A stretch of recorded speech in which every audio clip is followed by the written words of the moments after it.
বাংলাদেশ জাতীয় ক্রিকেট দলের pace bowling coach হিসেবে আন্দ্রে অ্যাডামসের অধ্যায় শেষ হয়েছে।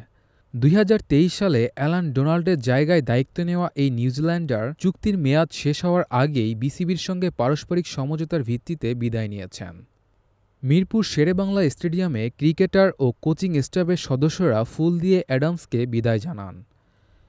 বিসিবির ঘনিষ্ঠ একটি সূত্র জানিয়েছে, নতুন পেস বোলিং কোচ হিসেবে অস্ট্রেলিয়ার সাবেক পেসার শন টেইটের নাম প্রায় চূড়ান্ত। খেলোয়াড়ি জীবনে টেইট অস্ট্রেলিয়ার হয়ে ৩ টেস্ট, ৩৫ ওয়ানডে ও ২১টি টি-২০ খেলেছেন। তিনি ২০০৭ সালের বিশ্বকাপজয়ী অস্ট্রেলিয়া দলের সদস্যও ছিলেন। কোচিং ক্যারিয়ারে টেইট ইতোমধ্যে বেশ কিছু আন্তর্জাতিক দলের সঙ্গে কাজ করেছেন।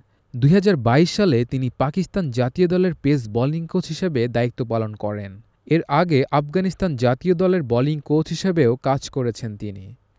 বাংলাদেশ প্রিমিয়ার লিগের ২০২৪-২৫ মৌসুমে চিটাগং কিংসের প্রধান কোচ হিসেবে দায়িত্ব পালন করেন শন টেইট। তার অধীনে দলটি লিগ পর্বে দ্বিতীয় স্থান অর্জন করে। সে সময় তরুণ পেসার হাসান মাহমুদ, শরীফুল ইসলাম ও খালেদ আহমেদের উন্নয়নে তিনি গুরুত্বপূর্ণ ভূমিকা রাখেন। বিশ্বজুড়ে কোচিংয়ের অভিজ্ঞতা ও পেসারদের সঙ্গে কাজের দক্ষতা থাকায় বিসিবি মনে করছে শন টেইটের আগমন টাইগারদের পেস আক্রমণে নতুন গতি ও ধার যোগ করবে।